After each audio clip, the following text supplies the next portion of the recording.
아침입니다. 아침의 하나 뉴스 종합 비타민 아침의 매일경제 김은미입니다. 오늘의 일면 같이 들어가 보시죠.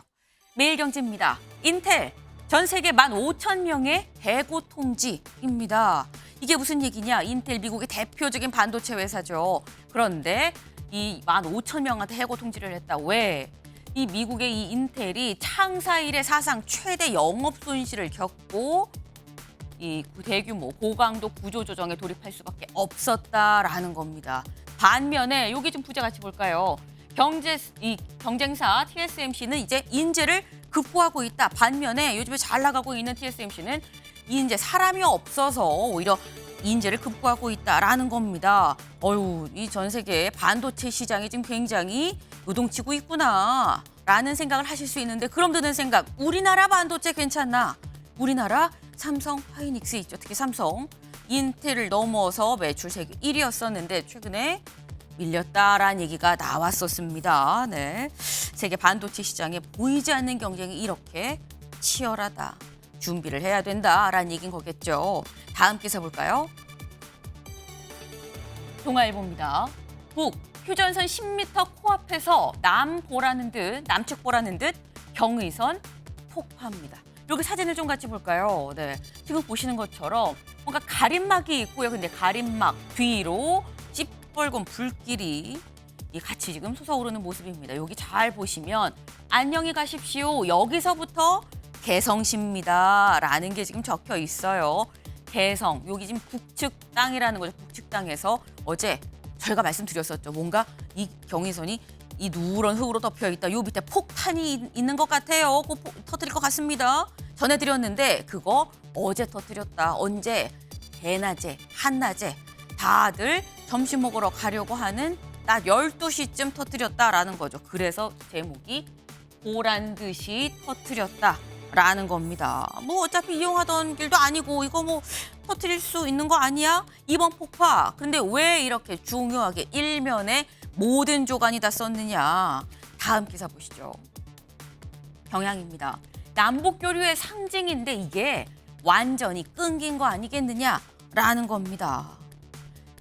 이 상당히 저희가 중요하게 다루는 이유가 있죠. 그래서 이 얘기를 잠시 뒤에 대담으로도 좀 같이 짚어보겠습니다.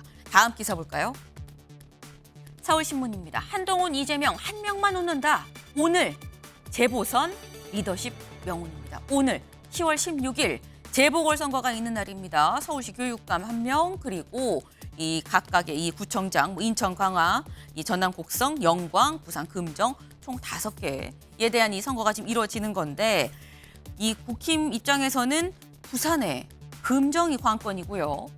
이재명 대표 입장에서는 부산 금정도 좀 더 힘쓰면 되는 거 아니야라는 얘기가 있습니다만 관건은 영광이죠. 전남 영광. 관련해서 한동훈, 이재명 한 명만 웃는다? 한 명만 웃는 건지 둘 다 웃을 수 있는 건지 사실 결과를 봐야 알 수 있습니다. 그 결과 오늘 중에 나온다는 거죠. 아마도 내일 이 시각 이 자리에서 이 결과에 대해서 얘기를 좀 찬찬히 풀어보지 않을까 하는 생각이 좀 듭니다. 다음 기사 볼까요? 한국일보입니다. 명태균, 김여사, 철없는 오빠 카톡 폭로, 용산, 윤아닌 친오빠. 네, 지금 논란의 한가운데에 있는 사람이죠. 명태균 씨가 자신의 SNS에 카카오톡 대화 캡처본을 하나 올렸습니다. 바로 이겁니다. 제가 일일이 읽진 않겠습니다. 이런 대화들이 오갔다는 거예요. 네. 근데 이런 대화들, 여기에 대해서 등장하는 오빠가 대체 그럼 누구냐? 철없는 오빠가 누구냐? 용산에서는 대통령실에서 이거 윤 대통령 얘기하는 거 아니다. 친오빠를 얘기를 하는 거다라고 얘기를 하고 있습니다. 근데 친오빠면 더 큰 문제 아닙니까? 라는 말이 야당에서 나오고 있어요. 논란이 더 커질 것 같다. 이 얘기도 잠시 뒤에 다뤄보도록 해보겠습니다. 다음 기사 볼까요? 세계일보입니다. 네, 연세대 논술고사 문제 유출 엄정 조치. 네, 윤 대통령 어제 국무회의가 있었는데 국무회의에서 직접 이렇게 얘기를 했다라는 겁니다. 저희가 어제 다뤘었죠. 연세대 논술시험 좀 문제가 많다. 자연계뿐만 아니라 인문계 시험도 논란이 있네 말씀을 드렸습니다. 근데 관련해서 이 문제 유출 사건 엄정 조치해라 라는 얘기를 했다라는 거죠. 그래서인지 모르겠습니다만 어젯밤 늦게 연대에서 입장을 냈습니다. 재발 방지를 위해 노력을 하겠다라는 입장을 냈어요. 제발 돼선 안 되겠죠. 네, 다음 사진 기사 볼까요? 네, 이 모습입니다. 어제 저녁 다들 일찌감치 저녁 먹고 삼삼오오 다 좀 TV 앞에 모여서 같이 대한민국 오랜만에 또 외치지 않으셨을까 하는 생각이 듭니다. 이라크를 또 저희가 3대 2로 이겼다라는 거예요. 네.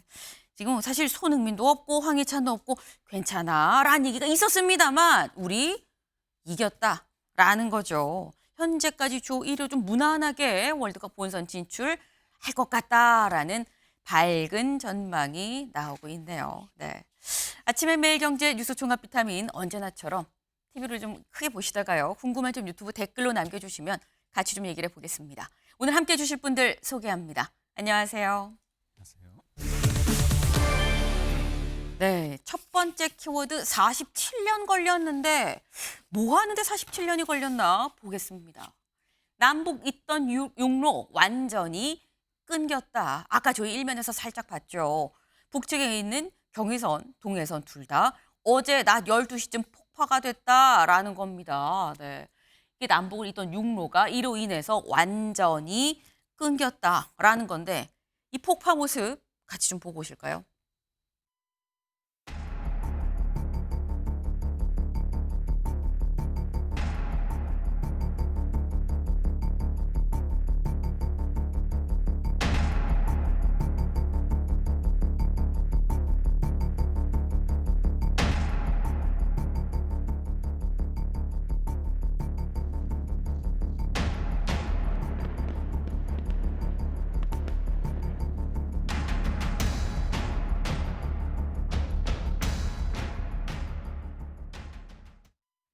네, 저희가 어제 폭파됐던 그 모습 말고 지금까지 북한이 계속 폭파해 왔었던 모습들을 좀 같이 보여드렸습니다. 네.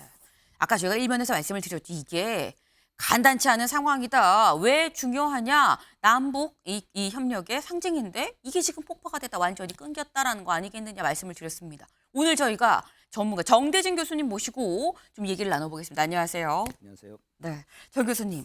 저희가 사실 뭐 어차피 뭐 경의선, 동해선으로 뭐 왕래를 하던 건 아니긴 했었습니다. 하지만 이번 폭파, 아까 제가 뭐 살짝 상징적인 의미다라는 거 정도는 말씀을 드리긴 했는데 구체적으로 어떤 의미냐, 어떤 의미입니까?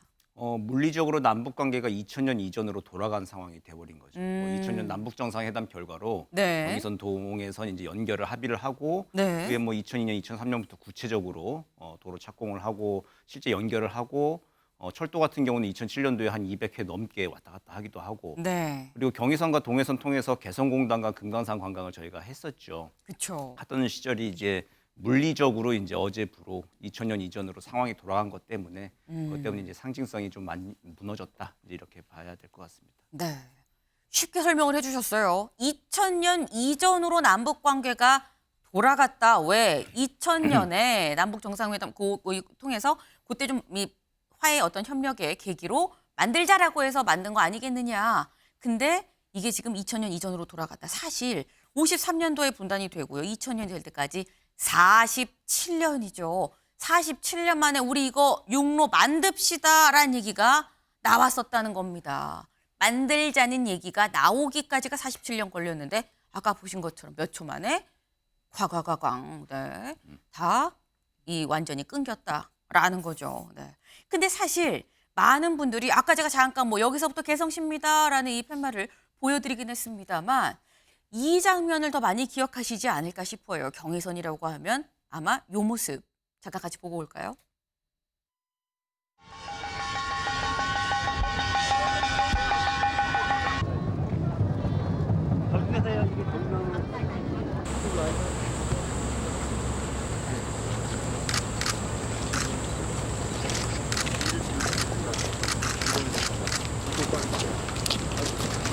안녕하세요. 눈에 보이는 것은 아무것도 없는데 여기 있는 이 선이 지난 반세기 동안 우리 민족을 갈라놓고 있는 장벽입니다. 네, 2007년 10월 2일이었었죠. 기억이 맞다면요. 노무현 당시 대통령 그때 이게 참 뭐라고 이거를 건너가기가 참 힘들었다라는 취지로 얘기를 하고 딱 건너서 뚜벅뚜벅뚜벅 걸어가는 모습 다들 아마 뇌리에 많이 깊게 남아있지 않을까라는 생각이 듭니다. 근데 그랬던 그 길이 노무현 걸어서 넘었던 경의선 육로가 17년 만에 북한의 폭파로 끊겼다라는 거죠. 근데 그러면 교수님, 그러면 이제 물리적으로 우리가 이 소통, 왕래를 할 수 있는 길은 전혀 없는 것이냐? 그럼 소통은 되긴 되는 것이냐?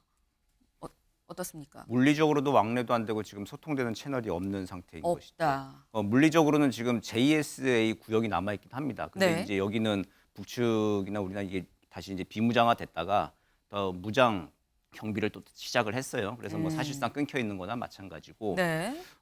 군 통신선 같은 것들도 지금 다 채널이 좀 차단된 상태인 거죠. 뭐 우리가 일방적으로 뭐 전통 보낼 수는 있겠지만 네. 뭐 회신이 전혀 없는 상태고 또 통신선도 물리적으로 또 완전히 단절을 시켰다가 또 끊었다 하는 일이 반복이 되고 있습니다. 그래서 북측이 지금 전혀 반응이 없는 상태이기 때문에 네. 물리적으로 이제 통신이나 그리고 또 왕래 이런 것들은 지금 차단됐다 이렇게 보는 게 맞습니다. 네.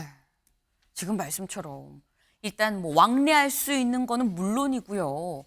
통신도 다 지금 차단이 돼 있기 때문에 일단 지금 남북 관계는 전혀 상호간 연락할 수 없는 상태다라고 말씀을 하셨습니다.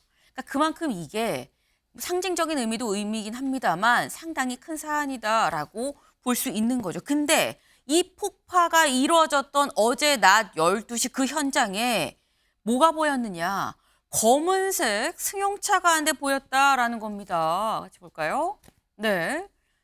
김정은 북한 국무위원장이 타는 렉서스 차량이 경의선 폭파 전에 현장에 도착했다. 근데 사실 이게 김정은 위원장이 안에 탔는지 안 탔는지는 사실 확인이 안 됐다라고 해요. 근데 교수님, 이 차가 왔다는 거 혹 눈속임용으로 차만 왔다 간 걸 수도 있긴 합니다만 가능성 어떻게 보십니까? 실제로 왔다 갔을까요? 실제로 왔다 갔을 가능성도 있는 반반인데요. 반반. 반반이긴 하지만 좀 왔을 것 같긴 합니다. 실제로 이렇게 보여주는 것만 하더라도 굉장히 큰 상징성이 있죠. 그리고 또 뭐 지금 폭탄 장치를 하고 하는 위험한 현장인데 안 왔을 가능성도 있긴 하지만 그 안에 이제 타고 어쨌든 안전장치 때문에 뭐 실제로 내리거나 네. 그러진 않고 차 안에서 좀 현장 지도 같은 역할을 좀 했을 거라는 생각은 좀 들고요. 그리고 뭐 오건 안 오건 뭐 그게 중요한 게 아니라 이제 어쨌든 북에 김정은이 직접 챙기고 있다라고 하는 메시지를 정확하게 평양은 보내는 거죠. 네. 실제 왔다라고 한들 혹은 또 안 왔다라고 한들 간에 어쨌든 저 김정은 위원장이 타는 차량이라고 하는 걸 우리가 모두 다 알고 있는 게 현장에 왔었다라고 하는 것 자체는 김정은 위원장이 현장에 직접 있건 없건 간에 직접 챙기고 있다라고 하는 메시지를 분명히 보낸 상황입니다. 네. 김정은이 실제로 오고 안 오고를 떠나서 우리는 김정은 위원장이 실제로 챙길 만큼이나 굉장히 신경을 쓰고 있다라는 거를 표현하고 보란 듯이 차가 온 거 아니겠느냐라는 지금 그 말씀이에요. 오늘 만평이 뭐가 나왔느냐. 만평 같이 볼까요? 이런 만평이 나왔습니다. 네. 남북관계 마지막 입새였는데 마지막 입새를 김정은으로 보이죠. 네, 툭 잘라버렸다라는 거예요. 이제 이 마지막 입새도 따버려졌다. 네, 없다라는 거죠. 그럼 북한이 이렇게 보란 듯이 보라고 폭발을 하는데 그럼 우리나라는 뭐 했느냐. 다음 저희 그래픽 있죠. 같이 볼까요? 네, 이 모습입니다. 일단 여기를 좀 볼게요. 여기를 보면 좀 가림막이 6m짜리 가림막이 세워져 있음에도 불구하고 이 위로 폭파되는 현장이 다 보였어요. 다 이 솟아오르는 모습. 아까 저희 사진으로 봤었죠. 근데 이렇게 폭발을 시키고 폭파가 되면 다 이게 잔해물이 튀죠. 다 이렇게 튀어갖고 이게 결국 MDL을 넘어서 우리 쪽으로까지 왔다는 겁니다. 콘크리트 파편 이게 잔해가 상당량이 MDL 이남으로 날아들었다. 그래서 폭파 직후 우리고는 최전방 감시 초소에서 경고 방송을 일단 실시를 했고요. 그리고 더불어서 여기 보겠습니다. K6 중기관총과 K4 고속 유탄 발사기 수십 발로 이남 이 100m 지점에 대응 사격을 했다. 요 얘기 합참 얘기를 좀 직접 들어보고 오시죠. 북한군은 오늘 12시경 MDL 인근에서 위협적인 폭파 행위를 자행하였습니다. 우리 군의 피해는 없으며 우리 군은 MDL 이남 지역에 대응 사격을 실시했습니다. 한미 정보당국은 북한군의 활동을 예의주시하고 있으며 군은 상황을 안정적으로 관리하면서 만반의 대비태세를 유지하고 있습니다.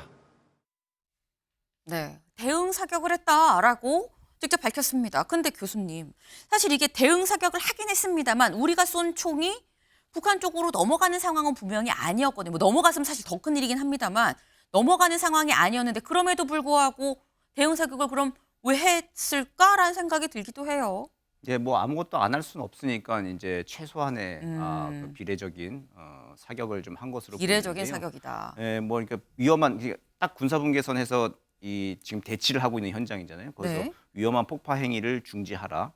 그리고 또 폭파 행위가 우리 쪽에 피해가 오는 경우에는 모든 책임은 기측에 있다. 뭐 이제 그런 내용들이 아마 경고 방송을 했겠죠. 하고 거기에 대해서 뭐 폭파가 진행이 되니까 그에 대해서 뭐 우리 쪽에는 폭발을 할 수는 있는 건 아니고 그럼 그에 대해서 어쨌든 선을 넘지 않는 범위에서 우리는 할 수 있는 게 이제 총을 쏘면서 대응 사격을 좀 한 건데 글쎄요 뭐 지금 상태에서는 뭐 이런 최소한의 조치라고 하긴 했지만 뭐가 좀 의미가 있는지는 잘 모르겠습니다 사실은. 예. 네, 비례적인 차원에서 일단 우리가 가만히 있진 않겠다 봐라라는 의미에서 대응 사격을 한 거 아니겠느냐라는 말씀을 하셨습니다. 더불어서 다음 기사를 좀 볼까요?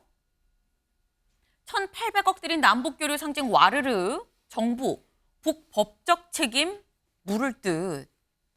우리 정부가 북한에 이 사안 관련해서 경의선, 네, 동해선 폭파한 거에 대해서 법적 책임을 좀 묻겠다라는 입장인 것 같습니다. 근데 교수님, 이게 법적 책임을 물을 수가 있는 건가 실제적으로 개성공단 때도 사실 비슷한 상황이지 않았습니까? 예, 법적 책임을 묻겠지만 이제 답을 받을 수는 없는 그런 상황인 거죠. 개성공단 때도 해서 2020년에 개성공단이 폭파가 됐잖아요. 네. 그래서 우리 민법상 손해배상 그 청구 소멸시효인 3년 지나기 전에 작년 6월인가 이제 우리 정부가 손해배상 청구를 어떻든 제기를 했습니다. 그러니까 기록을 하는 차원이죠. 기록을 해서 나중에 남북 관계가 다시 복원되고 했을 때 그때 이제 뭐 다시 교류협력하고 할 때 어떤 자금이 들어가고 할 텐데 그때 이제 장부에서 계상할 수 있는 기록들이 좀 남겨 있는 차원 뭐 이제 그 정도 차원으로 좀 봐야지 이제 실효성 있게 뭐 송장을 전달할 수 있는 것도 아닐 거고요. 그리고 실제 뭐 돈을 뭐 압류하거나 그럴 수 있는 것도 아닌 거고 네. 기록 차원으로 보면 될 것 같습니다. 네. 사실 실질적으로 우리가 정말 뭘 돈을 청구하고 해서 책임을 물어서 보상을 받고 배상을 받을 수 있는 사안까지는 아니긴 하지만 그럼에도 불구하고 일단 기록 측면에서 좀 남긴다라고 말씀을 하셨는데 근데 교수님 사실 북한이 움직임이 여기에만 있었던 건 아니거든요. 뭐 발사체 준비를 하고 있다라는 얘기도 있었어요. 그러면 이미 준비하던 거 폭파시키려던 건 폭발을 시켰고 그 다음 단계의 도발이랄까요? 그럼 뭐가 될 거라고 보십니까? 미사일 발사 같은 것들은 계속 할 수가 있죠. 뭐 북한도 자기네 이제 발사체, 미사일 발사체 성능 개량 같은 거는 계속 꾸준히 하고 있는 것이기 때문에 네. 자기들 스케줄에 맞춰 가지고 뭐 기상 상황이나 기술적 준비가 되는 대로 해서 미사일 발사를 할 겁니다. 이거를 뭐 미 대선이 있으니까 뭐 대선 앞두고 뭔가 할 거다라고 뭐 예측들을 할 수도 있겠지만 군사행동이라고 하는 게 정치적 이벤트 그날에 딱 맞춰서 사실 할 수 있는 건 아니거든요. 네. 기술적 준비가 충분히 돼야 되고 제반 기상 상황이 다 맞아야 하는 건데 네. 근데 어쨌든 지금 정치적 일련의 뭔가 의사표시를 해야 될 일들이 계속 이어지겠죠. 북한 입장에서는 남북 관계도 그렇고 미 대선도 그렇고 그래서 자기들 이제 기술적 준비가 되고 필요가 있을 때 그때 이제 뭐 날짜별로 그렇게 크게 상관없이 필요가 있을 때는 이제 미사일 발사도 하고 뭐 추가적인 우리 입장에서 봤을 땐 도발이라고 하는 행위들을 뭐 계속 이어갈 거는 충분히 전망이 됩니다. 네. 지금 이른바 발사체라고 얘기하는 뭐 미사일 그게 뭐 단거리든 뭐 중거리든 대륙간이든 뭐 알 수 없지만 어쨌거나 그런 사안들도 북한이 앞으로 계속 이어갈 거라고 충분히 예상이 되는 상황이다라고 말씀을 하셨어요. 북한이 조금씩 수위를 좀 높여가고 있죠. 도발은 계속하는데 이 도발의 수위가 높아진다는 게 사실 관건인 포인트가 된 거 아닌가라는 생각을 좀 해봅니다. 철없는 오빠입니다. 네, 기사 같이 보시죠. 김 여사 카톡에 철없는 오빠 무식하면 그래. 용산 친오빠 지칭. 네, 아까 저희 일면에서 살짝 좀 소개를 해드렸습니다. 김 여사가 명태균 씨와 나눈 카톡이 공개가 됐습니다. 근데 그 내용을 좀 같이 볼게요. 공개된 내용이 이겁니다. 이건 무슨 의미인가요? 라고 이 김 여사가 얘기를 하니까 내일 준석이를 만나면 정확한 답이 나올 겁니다. 내일 연락 올리겠습니다. 고생 많으세요. 철없이 떠드는 우리 오빠 용서해 주세요. 제가 난감합니다. 무식하면 원래 그래요. 사과드릴게요. 제가 명 선생님께 완전 의지하는 상황에서 오빠가 이해가 안 가더라고요. 이거 좀 오타로 보입니다. 완전히 이 의지하는 상황에서 자기가 뭘 한다고. 아무튼 전 명 선생님의 식견에 가장 탁월하다고 장담합니다. 해결할 유일한 분이고요. 라는 이 카카오톡 대화를 공개를 했습니다. 근데 이 대화가 전반적인 내용이 그래요. 문자 속에 등장하는 오빠를 낮추면서 명태균 씨한테 뭔가 사과를 하는 뭐 그런 지금 대화의 내용입니다. 근데 그럼 여기서 드는 의문이 그거죠. 여기서 나오는 오빠가 누구냐? 여기에 대해서 아까 제목으로도 나와죠. 대통령실은 뭐라고 얘기를 했느냐? 이 대화에 등장한 오빠는 대통령이 아니라 김 여사의 친오빠다라고 얘기를 했습니다. 당시 문자는 대통령 입당 전에 사적으로 나눈 대화다라고 얘기를 했습니다. 이게 지금 여기서 나오는 오빠는 김 여사의 진짜 친오빠를 얘기를 한 거고 이때는 뭐 입당도 하기 전이었다. 그냥 당시 사인으로서 얘기를 한 거다라고 지금 얘기를 했어요. 근데 오늘 만평이 뭐가 나왔느냐. 만평까지 좀 보시죠. 네, 오늘 만평이 이겁니다. 지금 윤 대통령이 서 있죠. 허허벌판에 윤 대통령이 서 있습니다. 그리고 뭘까? 머리를 툭 치고 지나갔어요. 갔는데 아마도 이 휴대전화인 것 같은데 명태균 카톡 철없이 떠드는 우리 오빠를 얘기를 하는 거겠죠. 제목이 동네 방네입니다. 네. 여기서 말하는 오빠라 함은 윤 대통령 아니야라는 인식이 좀 깔려 있는 것 같아요, 최수영 의원님. 뭐 사실 그 야권에서도 그렇고 이제 네. 많은 사람들이 윤 대통령을 지칭하는 것 아니겠느냐라고 얘기를 하는데 대통령실의 프레스 가이드 PG는 대통령이 아니라 친오빠다 얘기를 했습니다. 네. 근데 저는 뭐 대통령실의 해명을 믿습니다. 왜냐하면 사실관계를 어느 정도 확인하고 얘기를 냈겠죠. 근데 이제 여기서도 저도 석연치 않은 대목은 그겁니다. 이준석 대표, 그러니까 준석이라고 얘기하는 사람은 이준석 이게 대표겠죠. 의원이겠죠. 네. 근데 친오빠에 대해서 왜 이준석 의원이 등장하는가? 이거는 조금 제가 좀 납득이 안 가는 대목이에요. 제가 타임라인을 잠깐 살펴보면은 네. 이제 그 6월 29일 날 윤 대통령이 대선 도전을 선언합니다. 그리고 이제 7월 25일 날 이제 이 대표의 갈등 때문에 이제 치맥 회동을 하고 네. 7월 30일 날 드디어 입당을 합니다. 제가 보기에 이 카톡은 7월 1일에서 7월 29일 사이 그 어간에 있을 거라고 추산이 됩니다. 자, 그렇다면 그때 이제 어떤 일이 있었냐면은 이제 윤 대통령을 둘러싸고 이제 이른바 윤 대통령을 따르는 친윤과 이준석 대표 쪽을 또 그러니까 말하자면 옹호하는 사람들의 네. 여러 가지 탄핵을 두고 이제 공방이 갑론을박이 오갈 때였거든요. 그렇게 추론해 본다 그러면은 당시에 그럼 친오빠가 여기에 이런 어떤 의사결정 구조에 개입을 했다는 건지 그것은 물론 이제 입당하기 전이니까 사인 간의 대화, 가족 간의 모임이었다 하더라도 이 부분도 앞으로는 조금 논란이 될 수 있겠다 싶어서 대통령실에 어쨌든 저는 그 입장과 해명을 믿습니다만은 이 어떤 정치의 영역에서 실제로는 사실이 중요한 게 아니라 대중이 어떻게 인식하느냐가 중요한 거거든요. 그런 측면에서 앞으로의 대통령실 해명이 얼만큼 더 일관성을 갖고 쭉 나올 수 있을지 여부가 저는 관건이 될 거라고 생각합니다. 일단 대통령실이 이거는 윤 대통령이 아니라 친오빠를 얘기를 하는 거다라고 얘기를 한 부분은 믿는다. 다만 여기에 대해서 추가적으로 나오는 얘기들이 실제 왜 친오빠가 이 대화에 등장을 했는지 여부가 같이 좀 설명이 되긴 돼야 될 것 같다라는 취지의 말씀을 하셨어요. 근데 일단 또 그런 얘기도 있습니다. 일단 그 오빠가 어떤 오빠를 칭하든지 간에 일단 이 카톡이 김 여사와 명태균 사이에 오간 대화, 카톡 대화라는 걸 대통령실에 이건 친오빠예요라는 입장 표명으로 뭔가 확인이 됐다. 근데 그럼 김기영 대변인님. 네. 지금 문자 내용으로 보면 두 사람이 굉장히 가까워 보이거든요. 그리고 김 여사가 뭔가 좀 더 요청을 하는 듯한 이런 모습이다. 많이 의지합니다라고도 얘기를 했어요. 근데 이렇게 되면 사람들이 그동안 명태균 씨 얘기가 다 허풍인 줄 알았고 뭐 맨날 전화하는 거 허풍인 줄 알았는데 좀 가깝긴 가까웠나? 라고 생각할 수도 있는 거거든요. 그 명태균 씨가 그 언론을 대하는 방식 네.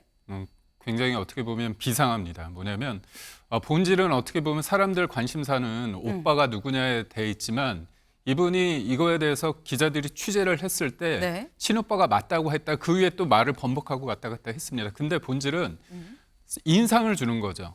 그리고 김건희 여사가 굉장히 매여 있다. 그런 느낌을 충분히 줍니다. 근데 이제 제가 드리고 싶은 말씀은 뭐냐면 제가 이제 이 대통령실의 어떤 입장을 듣고서 제가 좀 연락을 해봤습니다. 그래서 네. 알아보니까 제가 얘기를 했어요. 이게 네.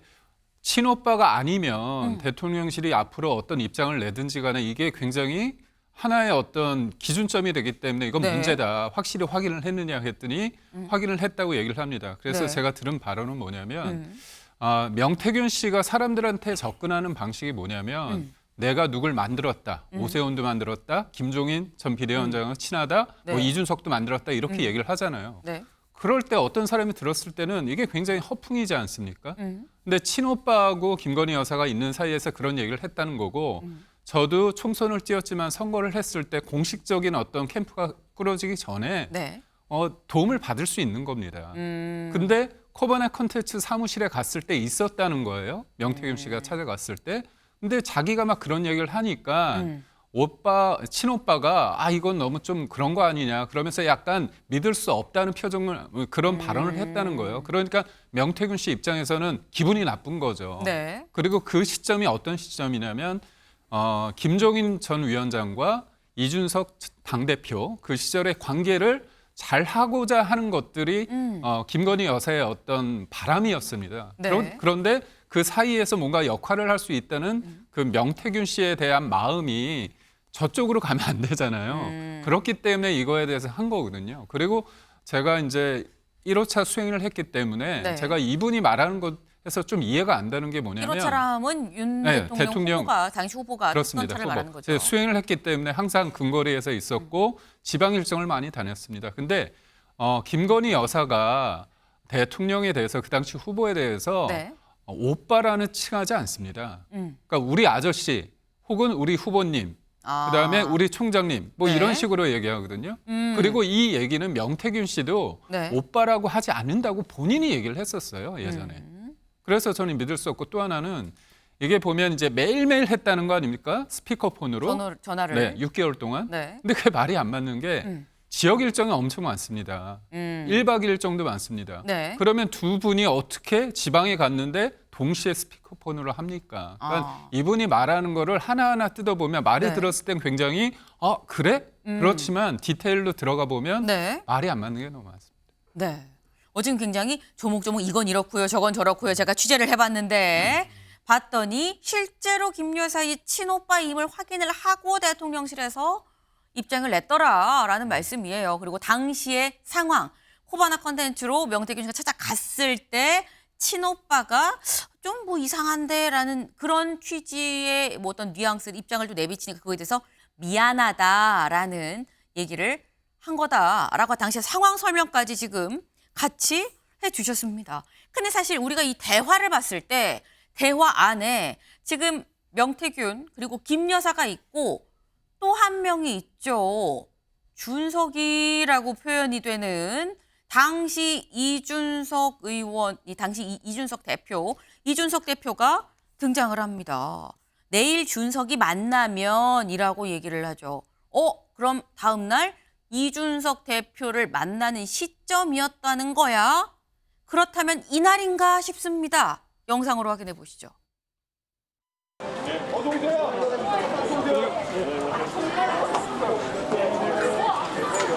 드라마 스튜디오에서 그 술 먹는 맥주 먹는 장면 촬영하고 그런데 이게 아마 나중에 선거 때 되면 이거 한 10배 인원은 모으실 생각하셔야 될 겁니다. 그러니까 자, 짠 한번 하라는데요. 그러시죠. 그런 거 뭐 예. 계속 부딪혀야 되니까. 하시죠. 그래서 이준석 대표가 이래요. 제가 2번을 갔다 거기에 2번 다 똑같은 분이 배석하셨다. 윤 핵감보다 더 친하신 분이. 그게 저예요. 한 번은 아크로비스타 지배, 한 번은 코바나 콘텐츠. 그러면 건대 앞에서 만난 거 누가 그렇게 짰겠어요.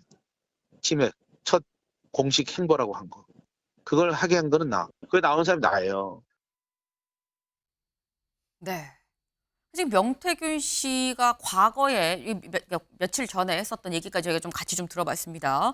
지금 보면 아마도 내일 주은석이 만나면이라는 그 시점은 치맥 회동을 앞둔 직전 날 그쯤이 아니었겠느냐라는 추측이 일단 가능하죠. 그리고 실제로 이 치맥 회동을 명태균 씨는 이거 다 내가 짠 거예요. 이준석 대표가 그때 얘기했잖아요. 친윤 인사보다 더 가까운 사람이 왔더라. 그거 저예요. 라고 또 얘기를 합니다. 실제로 이준석 의원은 또 뭐라고 얘기를 하느냐. 근데 그 이준석 의원이 어제 올린 SNS 글이죠. 저는 김건희 여사가 오빠라고 칭하는 다른 사람을 알지 못한다. 윤 대통령이 오빠인 거 아니겠느냐라는 취지로 얘기를 한 거죠. 만나거나 대화한 일도 없다. 물론 용서받을 일도 없다. 나 국감에 집중할 거니까 다른 얘기는 02800 뭐 이렇게 올렸어요. 네. 그러니까 나는 이 사안 잘 몰라요. 모르겠는데 뭐 나는 내가 아는 오빠라고 하면 윤 대통령 말고는 없어요. 라고 또 얘기를 했습니다.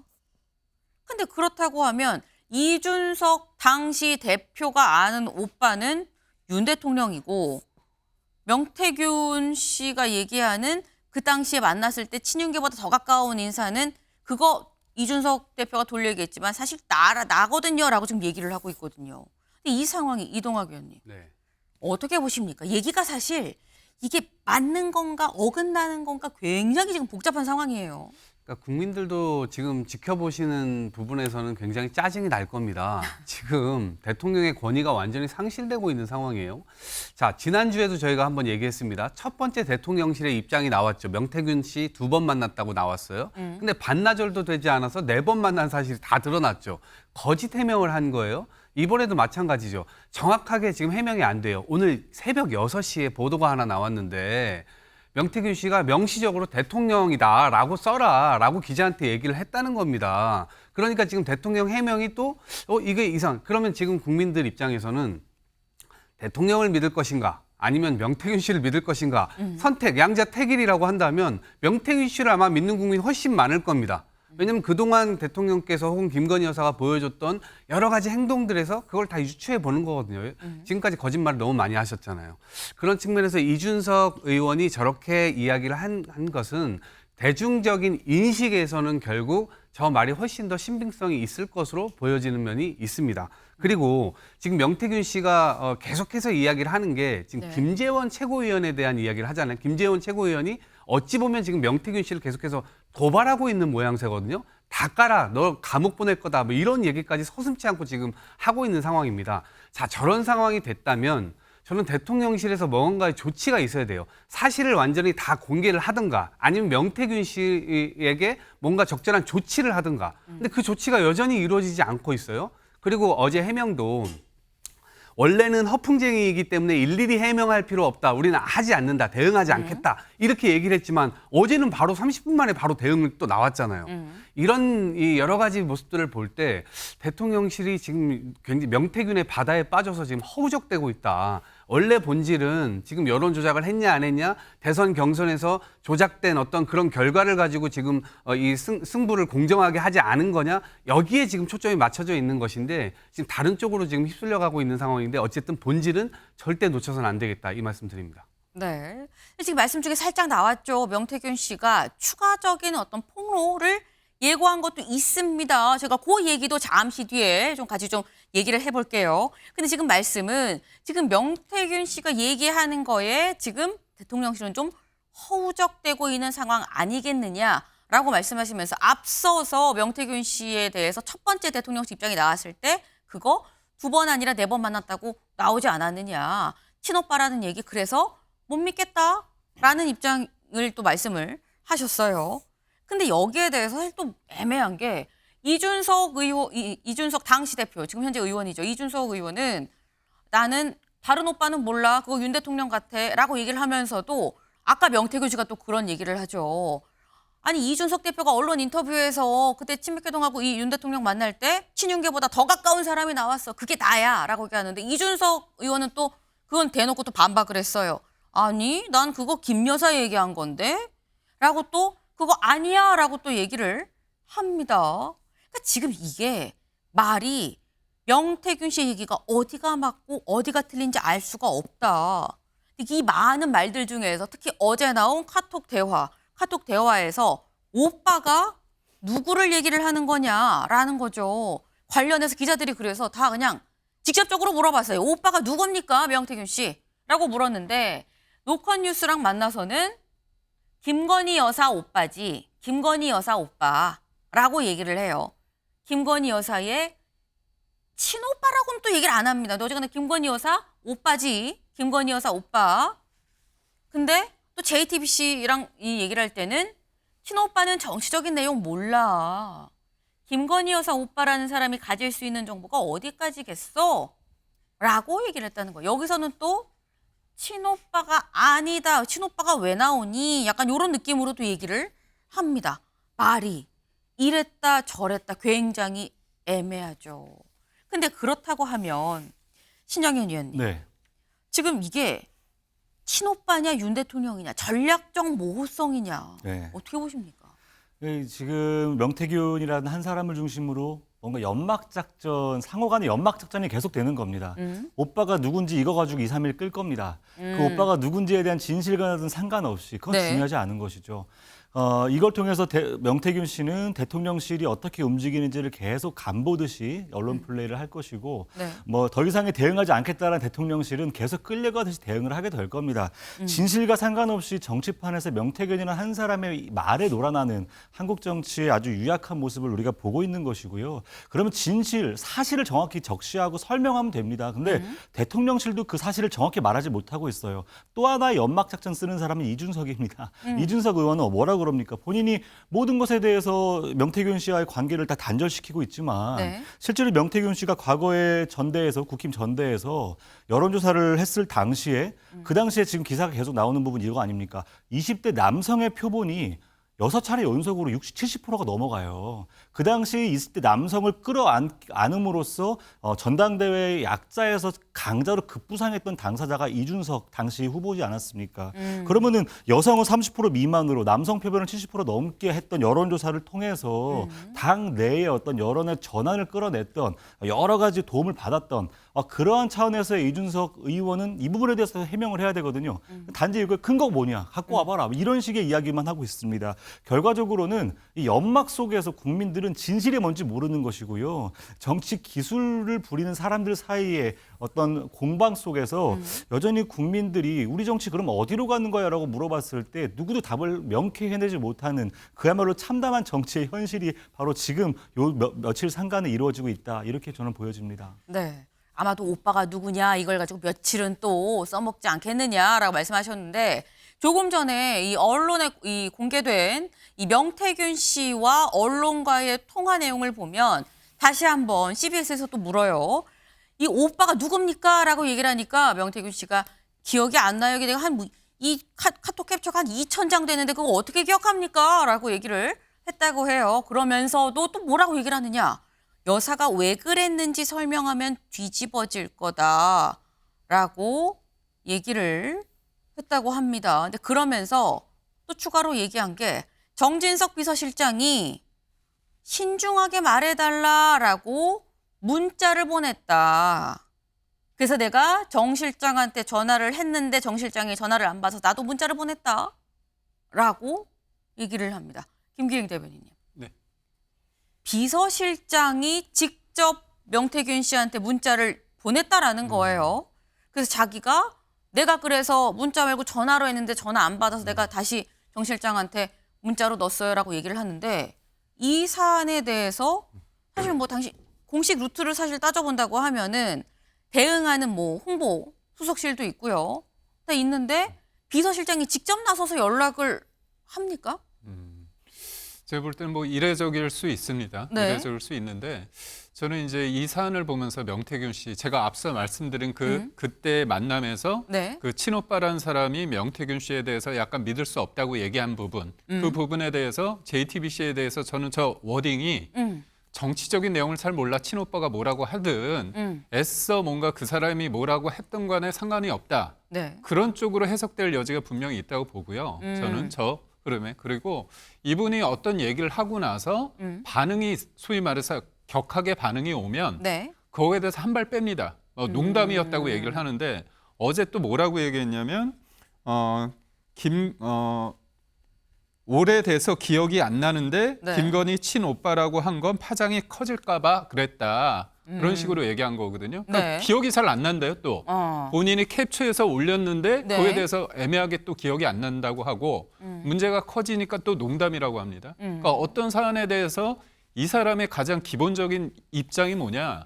검찰 수사를 받고 있습니다. 네. 근데 이 수사를 받고 있는 데서 자기의 어떤 메시지나 어떤 문자나 그런 걸 통해서 도움을 달라고 하는 것일 수도 있고 일종의 협박을 하는 수도 있거든요. 네. 그렇기 때문에 이 사람의 주장에 대해서 하나 이렇게 따져가는 것보다는 전체적인 흐름 속에서 파악해 보는 게 저는 맞다고 보고 저는 그렇습니다.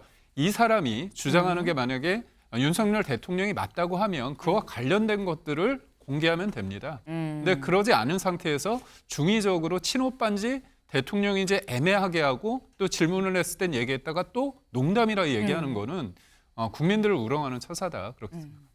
네. 지금 말씀은 명태균 씨가 명확한 게 있으면 그거를 제시하면 되는 건데 왜 자꾸 변죽만 울리면서 뺑뺑 돌고 있느냐. 말을 믿을 수가 없다라고 말씀을 하셨어요.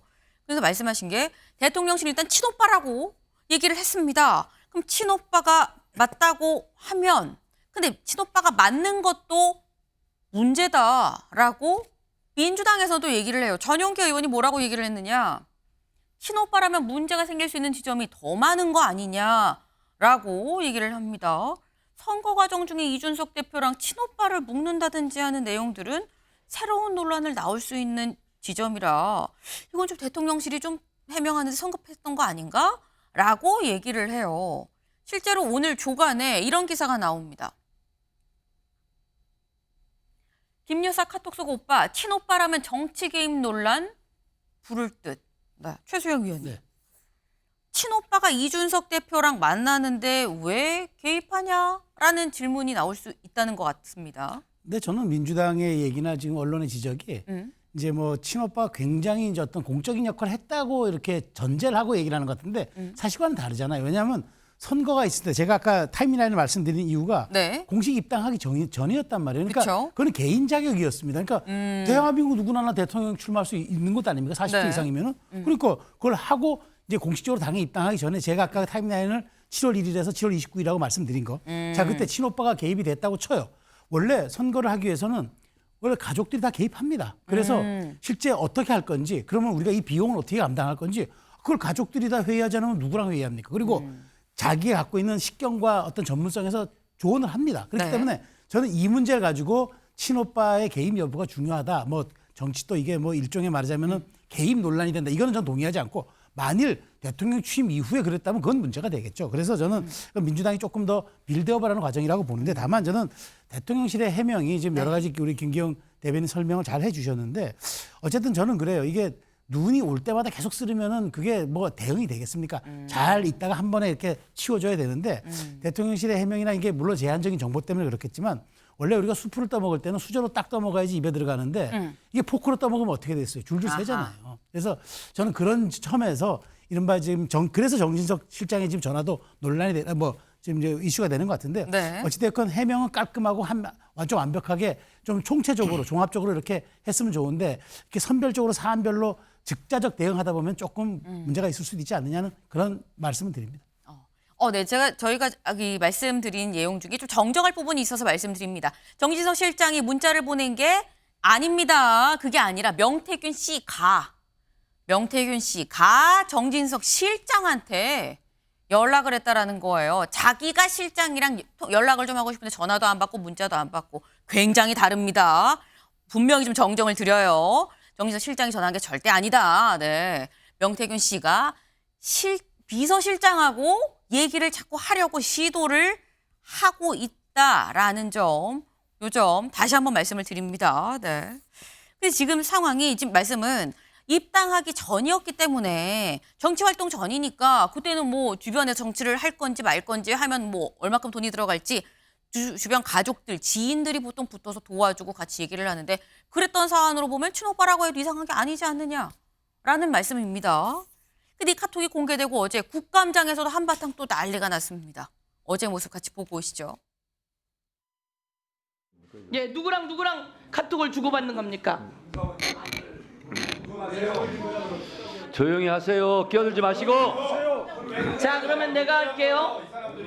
김건희 여사하고 명태균 씨가 주고받는 카톡 내용이에요. 김건희 여사와 명태균 씨가 비밀리에 주고받던 카톡이 왜 나오는 겁니까? 카톡의 진짜 중요한 부분이 바로 여기입니다. 제가 명 선생님께 완전 의지하는 상황이에요. 도대체 김건희 여사가 왜 명태균 씨에게 이렇게 의지를 하고 있나? 이게 무슨 상황이냐? 이해할 수가 없습니다. 이게 정상적인 국가 상황이 아닌 것 같아요. 도대체 여러분들은 공식 기관에서 제출한 자료도 안 믿고 또 공식 기관에서 사실을 밝힌 그 소명하는 것도 안 믿는다면 도대체 여러분들은 누구 말을 믿고 바로 우리 의정활동을 하고 국감을 하겠습니까? 네, 국감장에서도 계속해서 이 카톡 대화가 도마에 올랐다라는 거죠. 네. 사실 근데 그동안 연일 김 여사에 대해서 조금씩 수위를 높이고 좀 구체적으로 얘기를 했었던 사람이 있죠. 누구냐?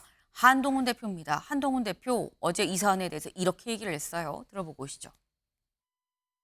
여사가 윤 대통령을 뭐라고 제가 좀 편한 자리 하긴 하지만 그런 얘기까지 제가 하기에는 좀 부적절한 것 같고요. 국민이 보시기에 안 좋은 일들이 반복해서 생기고 있습니다. 국민의 걱정과 불안이 커져가고 있는 거고요. 그것 때문에 제가 이미 말씀드린 그런 조치들을 신속히 그리고 반드시 실행하는 것이 저는 필요하다고 생각합니다. 비선 사인 직접 하셨는데 구체적인 정황이나 발견하셨나요? 역시 아까 제가 말씀드린 것으로 가름하겠습니다. 네. 한동훈 대표, 국민 보기 안 좋은 일이다라고 얘기하면서 계속 기자들이 묻지만 아까 얘기했습니다라고 말을 아끼는 모습입니다. 상당히 여당 입장에서는 이걸 어떻게 좀 이 사안을 다뤄야 되나 곤란할 수 있는 그런 사안인데 근데 여기서 드는 의문이 그럼 한동훈 대표 얘기처럼 국민 보기 안 좋은 일, 이 국민 보기 안 좋은 일을 왜 자신의 SNS에 공개를 했느냐라는 겁니다. 이 SNS에 이 카톡 대화를 공개를 하면서 그 위에 이런 글을 붙였어요. 뭐라고 붙였냐? 같이 볼까요? 네. 김재원 씨의 강력한 요청으로 알려드립니다. 라고 하면서 올렸어요. 너의 새 취어 때문에 보수가 또 망하는구나. 라고 얘기를 하면서 카카오톡 대화를 공개를 했습니다. 그래서 이게 대체 무슨 얘기냐? 봤더니 정황상 김재원 최고위원이 뭐 언론 인터뷰나 이렇게 출연을 해서 얘기를 한 게 명태균 씨에 대해서 뭐 겁에 질려서 아무데나 왕왕 짖는 것 같은데 빨리 철창 보내야 된다, 뭐 구속을 해야 된다, 수사를 빨리 해야 된다, 뭐 이런 어떤 징계를 처벌을 해야 된다라는 취지의 얘기를 했다라는 거죠. 그래서 이런 거를 또 올립니다. 5살 막내딸이 TV를 보면서 아빠 감옥에 가 울면서 묻는데 내가 김재원 최고위원을 어떻게 용서를 하겠느냐라고 글을 또 올립니다. 이걸 보면 복수할 거야 라는 느낌이 물씬 풍기죠. 근데 그러면서 언론 인터뷰에 뭐라고 얘기를 했느냐 이렇게 얘기를 합니다. 사적 대화라고 하니까 내일은 공적 대화를 올려줄까? 대통령이 체리따봉 하는 것도 있고 내용은 나보고 일 잘한다고 하는 게 있어 라는 거죠. 이게 어제 한 인터뷰인데 오늘 공개가 좀 됐습니다. 네. 근데 그러면서 이 얘기를 한 게 사실 내일부터 계속 올릴 거다라고 얘기를 한 게 있어요. 그 얘기를 좀 같이 들어보고 오시죠. 내가 분명히 여러 번 경고했어요. 내 가족은 건들지 마라. 내가 죄가 있으면 죄를 받으면 되죠. 그리고 다 까나? 그럼 까줘야죠. 그 지가 한번 감당해보지. 자료 정리 싹 해야 돼요. 자료 정리해갖고. 내가 매일 터자 줄게요. 매일. 네. 지금 이 상황이 이동학 위원님. 네. 그러니까 지금 내일부터 매일 올린다. 근데 그 내일이 사실 오늘인 거거든요. 어제 한 그렇죠. 인터뷰이기 때문에. 그럼 오늘도 또 뭔가가 나온다는 거냐? 뭐 아까 체리 따봉 얘기도 있고요. 공적 대화가 나오면 사실 상황이 또 달라집니다. 어떻게 보십니까?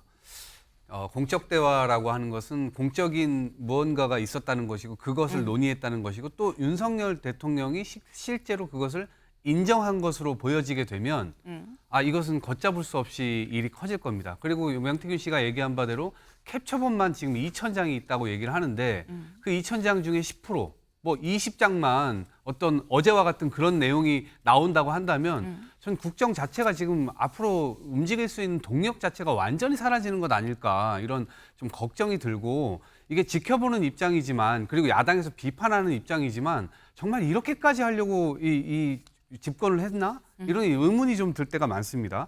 그리고 한동훈 대표가 지금 어찌 보면 지금 민심을 좀 반영해서 이야기를 하고 있는 게 있잖아요. 지금 이 사건의 본질은 명태균 씨와 친했냐 안 했냐 이런 게 중요한 게 아니고요. 실제 비선 라인이 움직였냐 그리고 그런 비선들과 공적인 일을 했냐 그리고 김건희 여사가 어떠한 자격도 없는데 국정에서 도대체 5만 군데를 돌아다니면서 왜 이런 영향력을 끼치냐. 심지어 무슨 오빠까지 있었다, 친오빠까지 있었다고 하면 외척 세력이 도대체 왜 이 국정에 이렇게까지 개입을 하는 건지 이러한 부분에 대해서 지금 설명이 잘 안 되는 겁니다.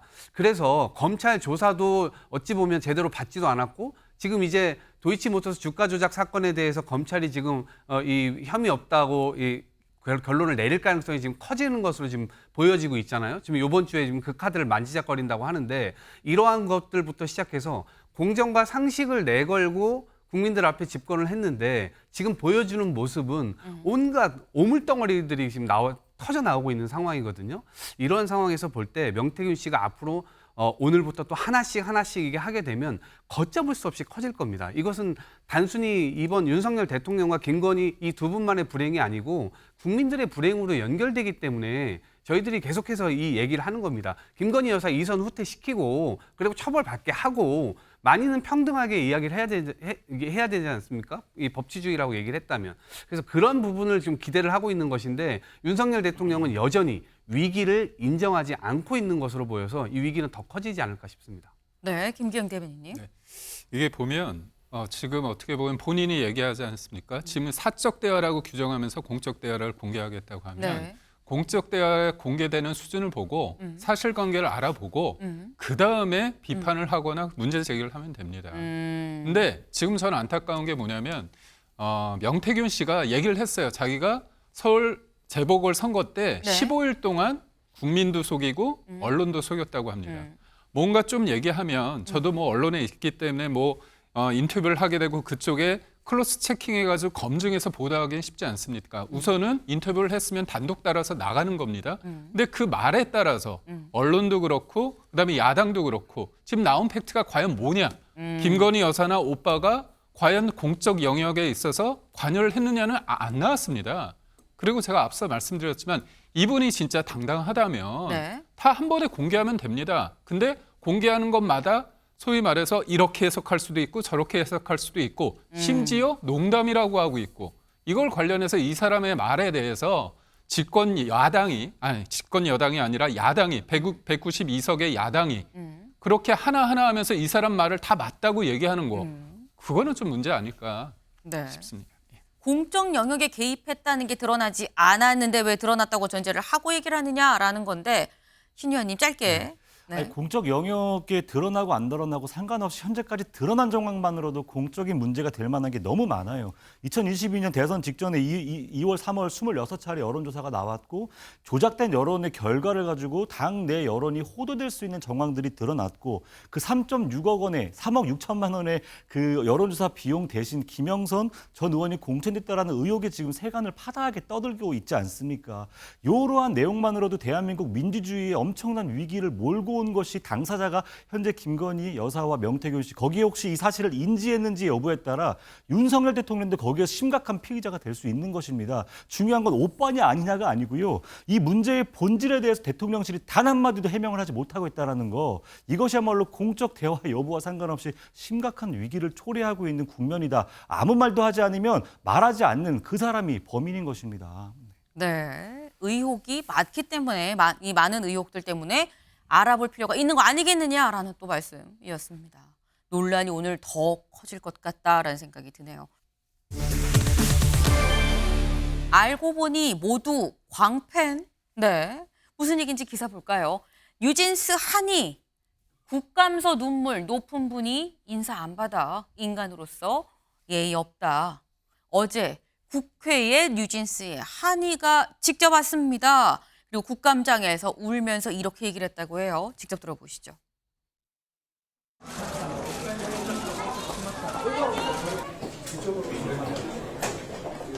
뉴진스 멤버와 함께 그 라이브 방송에서 제가 당한 얘기를 했는데요. 그게 나오지 않으면 조용히 넘어가고 묻힐 거라는 걸 아니까 나왔고, 제가 취할 수 있는 다양한 조치들은 다 취했다고 생각합니다만 제가 좀 더 잘할 수 있는 부분이 있었지 않았을까 하고 되돌아보게 됩니다. 죄송한데 최선을 다하셨다고 생각하진 않아요. 애초에 저희를 계속 지켜주겠다고 얘기하셨는데 저희를 지키고 싶으면 어쩔 수 없이 사와야 하거든요. 근데 사회 의지도 없으시고 어떤 액션을 조치하실 의지도 없으시는데 최선을 다하셨다고 할 수는 없으실 것 같아요. 그냥 서로 인간으로서 존경하면 적어도 직장 내 괴롭힘과 따돌림 문제는 없지 않을까 싶고요. 이 일에 대해서 관심을 가져주셔서 너무 감사드리고, 제가 여기 만약에 또 다시 나와야 한다면 한국어 공부 더 열심히 해서 나오겠습니다. 감사합니다. 네, 뉴진스 말이 좀 어눌한 면이 있었습니다. 왜냐하면 베트남계 호주인이라고 해요. 그러다 보니까 한국말이 좀 어눌하긴 했는데 내가 여기 나와서 이런 거를 얘기를 해야지, 안 그러면 묻힐 것 같다. 그래서 내가 나왔다라고 얘기를 합니다. 나온 이유, 네, 인간적으로 존중을 못 받았다. 내가 그런 처우를, 대우를 받았다. 그래서 내가 그 얘기를 하려고 나왔다라는 거죠. 근데 여기에 대해서 해당 어동호 김주영 대표는 아까 들으셨습니다만 우리가 할 수 있는 조치는 다 했습니다. 말이 좀 엇갈리는 면이 있습니다라고 얘기를 했습니다.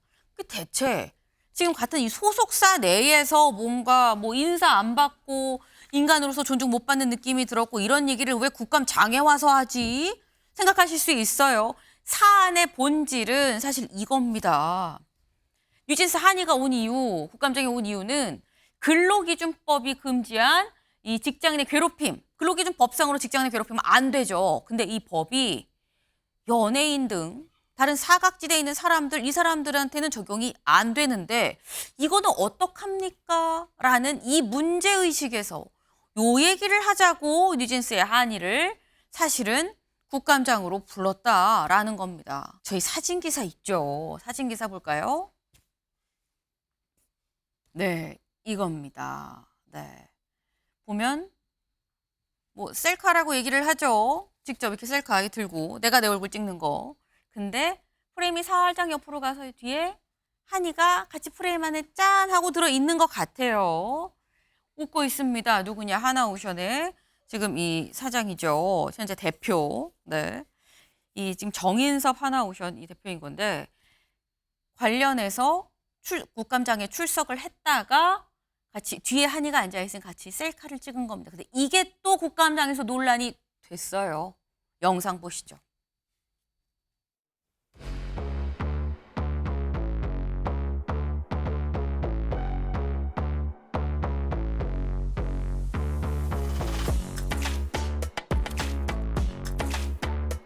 아까 한입함 셀카 찍으셨더라고요?